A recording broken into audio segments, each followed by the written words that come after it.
Thank you so much, my friend. Thank you for being here today, for taking a thank you yoga break. Your presence is appreciated here greatly. Little about myself in case you don't know who I am. My name is Aaron Suzurik. Among other things, I teach yoga. I'm 200 hours certified. I teach at the Niles Gerard Yoga Room in lovely state of Ohio. I also teach chair yoga and I teach yoga for recovery at a couple of rehab centers in the Northeast Ohio area. So, a little bit about this thank you yoga episode for today. We will be exploring three variations on a pose we have been following for a couple weeks now.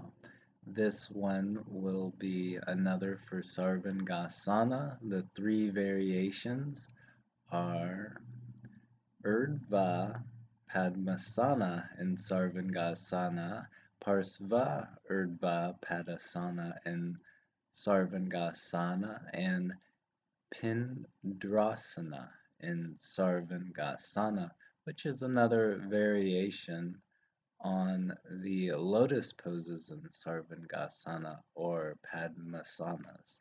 Okay, so kitty's claws are sharp, that's for sure. So, a little bit about why I feel these variations are very good to practice, reasons why I am grateful.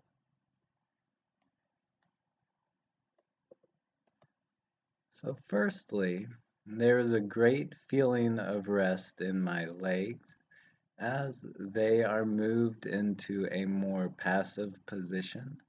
This helps me relax even furthermore than the Sarvangasana pose is already a very relaxing and rejuvenating pose.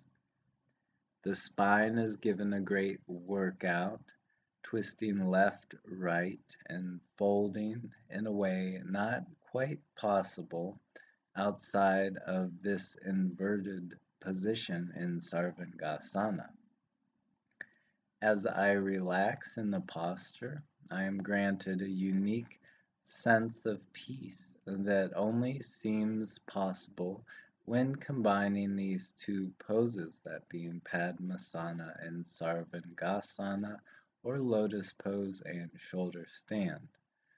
I'm very grateful for the reminder of what is possible when one comes to the mat and practices with honesty and effort, knowledge and kindness. And of course, I'm always aspiring to do my best in these directions. I never claim to have perfected these qualities in any way, shape, or form. It is always a work in progress. Okay, very good. I would like also very important to add some cautions and contradictions for both Sarvangasana and Padmasana or shoulder stand and lotus pose. These cautions and contradictions I have found on the Yoga Journal, which is an online resource, a magazine, and also an organization that really does help yoga teachers and yoga students out quite a bit. I recommend that if you are very interested in yoga, you go ahead and check them out when you're able to do so. So first, for shoulder stand, the cautions and contraindications go like this: menstruation, diarrhea, headaches, neck injury, high blood pressure. If you have prior experience with Sarvangasana, it can be practiced until late in pregnancy. However, do not start the practice of Sarvangasana once you become pregnant. Sarvangasana is considered an intermediate to advanced practice. So if you have prior experience or have the supervision of an experienced instructor, it is recommended that you can practice this, but otherwise, those two qualities would be wise to adopt if you are just coming to the practice of shoulder stand. For lotus pose, the cautions and contraindications go like this: ankle injury and knee injury. Also, this isn't in Yoga Journal, but our lotus pose is an extreme hip opener, so any complications in the hips too might be aggravated from the practice of lotus pose. But that is only my idea in the matter. I am not a physician or a physical therapist, so it may not be a concern, but I would think since it's such an extreme hip opener that it could, if you do have hip injuries, cause complications. So always take time to consider your own situation before practicing these postures. There is a great variety of yoga postures, so don't feel that you need to practice something that doesn't feel right for your body at this time and space. And with practice, you might eventually surprise yourself and finding that you're able to do much more poses that you feel are very incredible and just amazing, but without kindness and compassion and persistence and practice in the basics at where we are made to start out at, those places cannot be arrived to. So again, caution and practice as lotus pose is considered an advanced to intermediate pose as well. So without that prior experience or experienced instructor helping you with this position, it's not such a good idea to just try to immediately understand and move into the pose. So again, treat yourself with caution and kindness and compassion rather, and allow yourself to extend that hand of goodwill to others around you. You may find that those qualities in your own life increase exponentially when you do so. Okay, very good. So I also want to include the benefits of these postures according to BKS Iyengar in his Light on Yoga.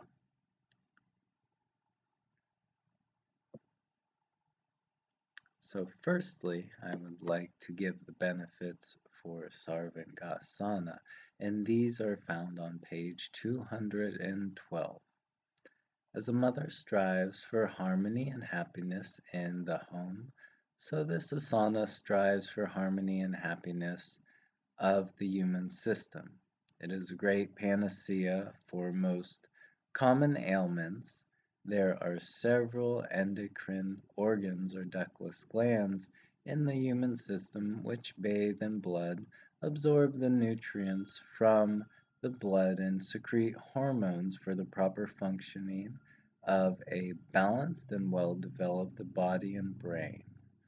The firm chin lock helps ensure that the thyroid and parathyroid glands remain healthy as they receive an extra supply of blood.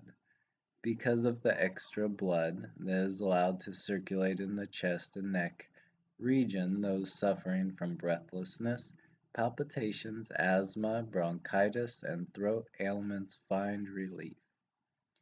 As the blood supply is regulated toward the head, those suffering from headaches gain relief. Continued practice eradicates common colds and other nasal disturbances. Due to the soothing effects of this pose on the nerves, those suffering from hypertension, irritation, shortness of temper, nervous breakdown, and insomnia are relieved. Constipation is relieved as the abdominal organs are allowed to move freely, re- receiving are relieving the system of toxins, filling the practitioner with increased energy. This asana is a relief for those suffering from urinary disorders and uterine displacement, menstrual troubles, piles, and hernia. It helps to relieve epilepsy, low vitality, and anemia.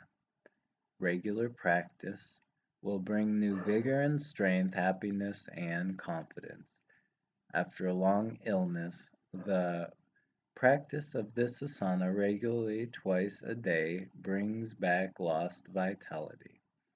The Sarvangasana cycle, which we have started to go through, this part included, will activate the abdominal organs and relieve people from suffering from stomach and intestinal ulcers, severe pains in the abdomen, and colitis.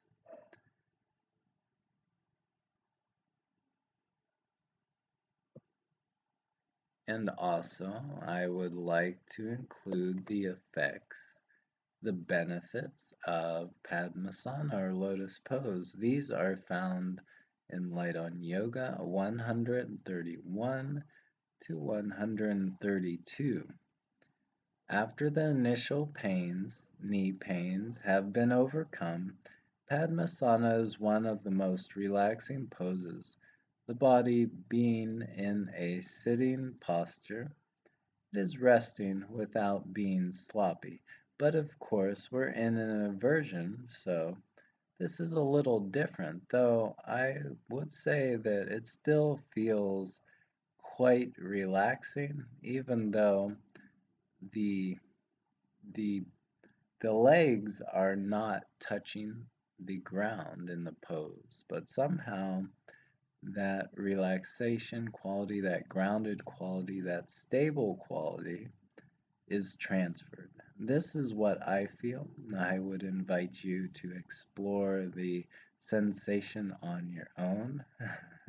So, lotus posture. Feel the sensation. Oh, yeah. All right. So, this posture, this position of the crossed legs and the erect back keeps the mind attentive and alert. Hence, it is one of the asanas recommended for practicing pranayama or breath control, which is very interesting. While in Sarvangasana, which sometimes makes the breath very quick and very labored due to the efforts of the muscles to try to hold the body in position, is it is it affecting the breath when we do change the position of our legs into lotus pose? Does this help facilitate an easier breath? Well, I will leave that for you to explore as well. I think from personal practice that yes,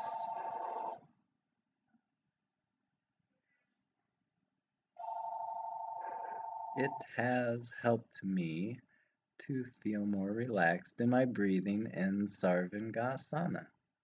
Okay, so on a purely physical note, the pose is good for curing stiffness in the knees and the ankles since the blood is made to circulate in the lumbar region and the abdomen. The spine and abdominal organs are also toned. So in particular, for the benefits of lotus pose in Sarvangasana, according to Light on Yoga, found on page 237, Combining these two poses, practicing them together, is a great way to destroy tamasic qualities. Tamasic qualities are anything that promotes pessimism, ignorance, laziness, criminal tendencies, and doubt, as well as eliminating disease. To enjoy happiness and health, we have to make our spines as strong as the thunderbolt of the spine of Dodhi Dodhisha. I believe that's how you pronounce his name. He was a great sage from which a weapon was crafted out of his spine, of course, story being allegorical, to overcome the gunas, or to overcome these demons, these tamasic qualities. And it's a very wonderful, amazing tale. If you wish to read about Dadhiksha, I hope I'm saying that name right. If I'm not, I'll go ahead and give you the spelling. That's Dadhicha. Okay, these movements tone the spine on all sides and keep it healthy. And I will go ahead and demonstrate this coming up right about now. I'll have to encourage Kitty to find a different place of rest. So thank you very much. Thank you, Sarvangasana or Padmasana in Sarvangasana. Thank you, Yoga. Thank you, Sarvangasana. Padmasana in Sarvangasana. Okay, very good. Let's go ahead and move into the demonstration.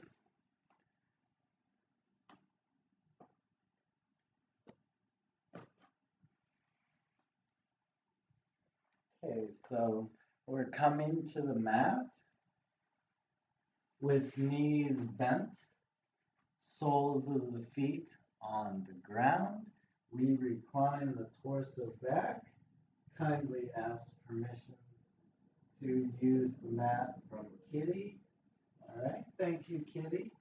Very kind of you.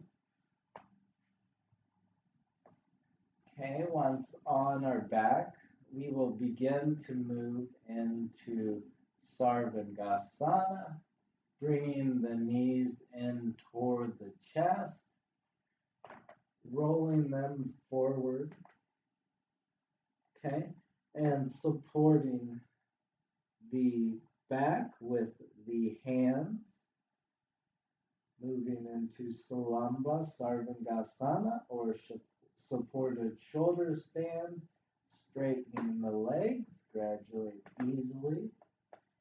Okay, bringing the chest as near the chin as possible and straightening the lower body as much as we are able to.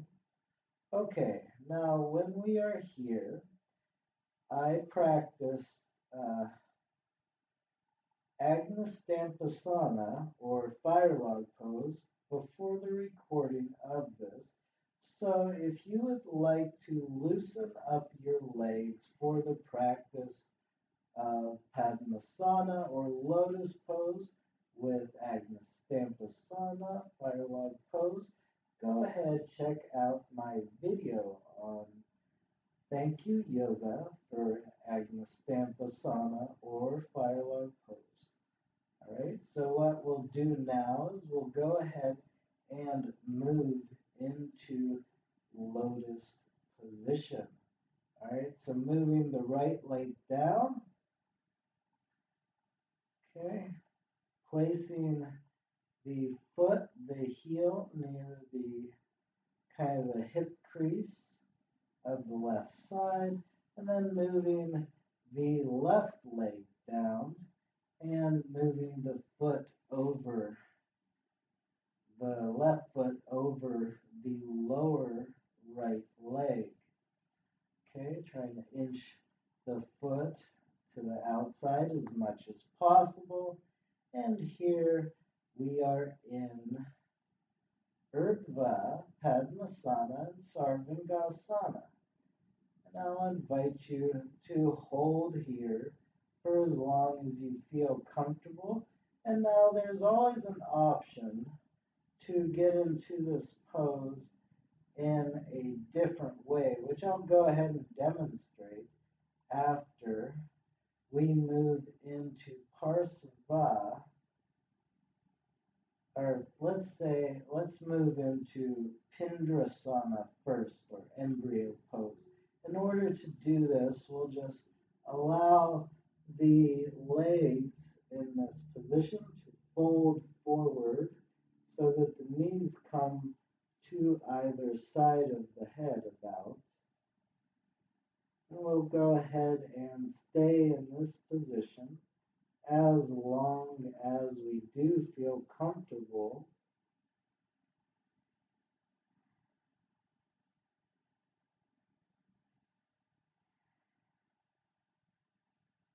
Maybe taking a breath in as we do so, coming up to Urdhva Padmasana and Sarvangasana. And now I invite you to move into Parsva Urdva Padmasana and Sarvangasana on the right side. And we do this by twisting our hips open to the left and allowing our legs to fall to the right. We will be supporting the lower body with that right hand. Okay, and staying here as long as comfortable doing so. It is very important to try to keep balance between the lower and upper bodies when in this posture. Very good. When ready to do so, returning to Urdhva Padmasana and Sarvangasana. Okay. And then I will invite you to switch the leg position. Okay, so gradually allowing the legs to straighten out. Moving into Salamba Sarvangasana, and then bringing the left leg in first this time. Okay, and then we will bring the right leg over top. This one's a little harder for me as my right hip isn't as open as the left. And once we found ourselves here, Urdhva Padmasana and Sarvangasana, breathing, trying to relax in the posture, enjoy the expansion of consciousness. And when ready, relaxing the legs down, allowing them to fold forward and over the head. And Pindasana.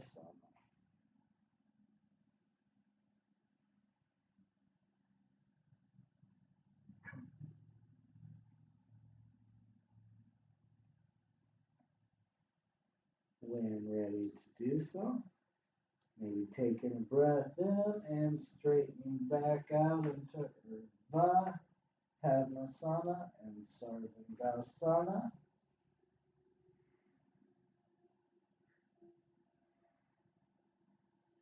Very good. When ready to do so, opening hips to the right, twisting back, okay. And then relaxing our lower body over the left arm and hand, allowing it to support the lower body, keeping balance between upper and lower body.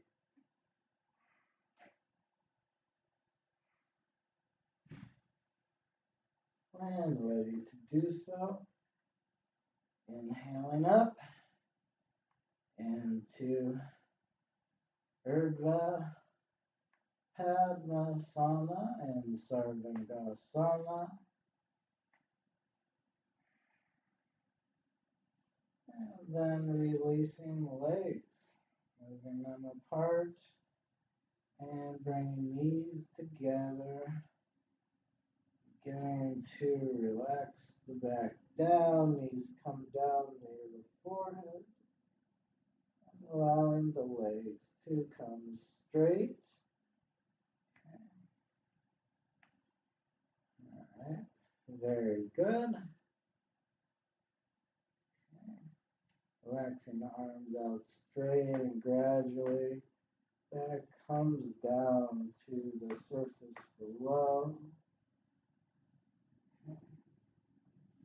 And legs come down.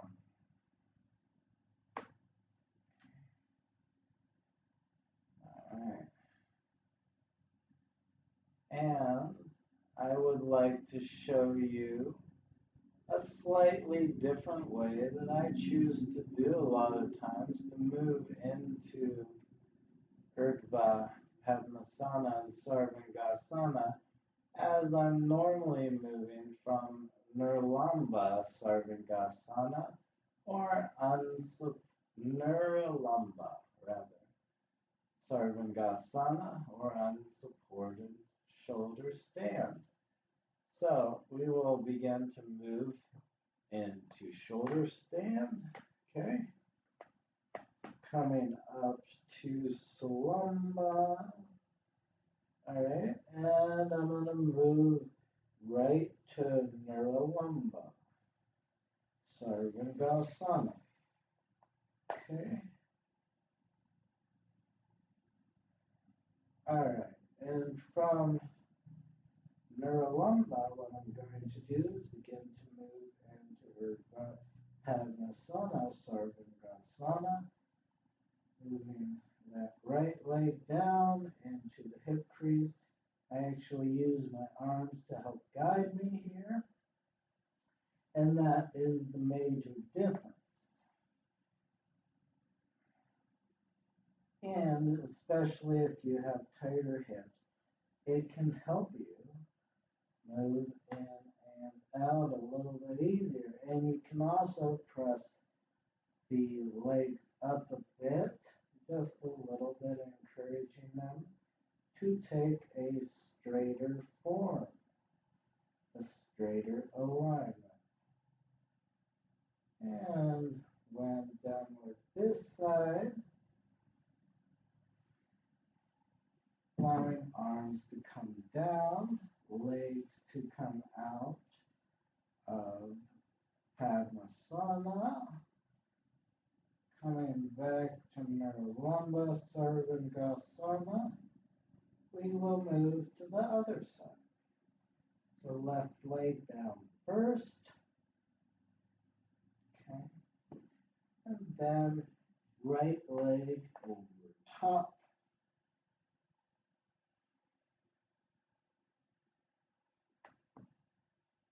And then staying in this position for a little while.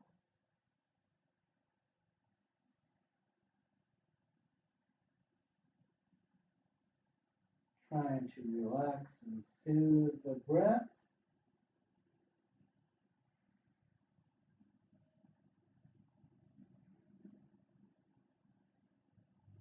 And when ready to do so, relaxing legs apart, relaxing arms down, legs come straight, and then gradually rolling back down to the surface below. Oh, kitty is behind me, I think. Cat? Yeah, he is. Okay, I'll try to roll around this way and over, avoiding smashing kitty cat. All right, very good. And now I invite you, you chose not to move into Savasana or continue on with the rest of your sequence for the day.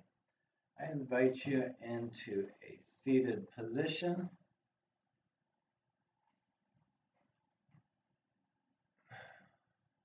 Nice straight spine.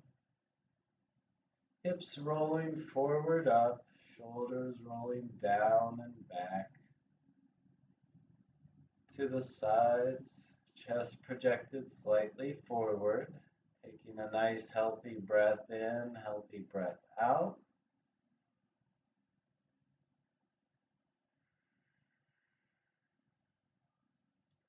When ready to do so, I would like to invite you to press hands to heart center, to bow head in reverence of yourself, reverence of your practice, and reverence of the connection we all share with each other, the world, within the experience of life. To bring thanksgiving to the body for carrying you through the practice, the ground for supporting you, the vital breath for uniting all experiences together within ourselves, within the world, within all living beings, within all creation. Thank you so much, my dear friend. Blessed soul, thank you for being here today, for practicing with me. Practice that not only encourages health and healing in our own being, but also encourages health and healing in all other beings as we're all connected. We're all sharing this greater energy of life. And by coming in contact with others around us, whether it be plants or animals, people, we share that energy with each other. Cannot help but do so. That is just how we function. We connect. We long to connect. And in doing so, we share all that is good that we bring into our own lives through sacred practices like this one. So thank you so much, my dear friend. Thank you for joining me for Thank You Yoga, for Urdhva Padmasana and Sarvangasana, and all these other variations that I shared. Thank you for being here. God bless you. Namaste. You have a wonderful day. And thank you, Kitty, for being such a flavorful element to this video.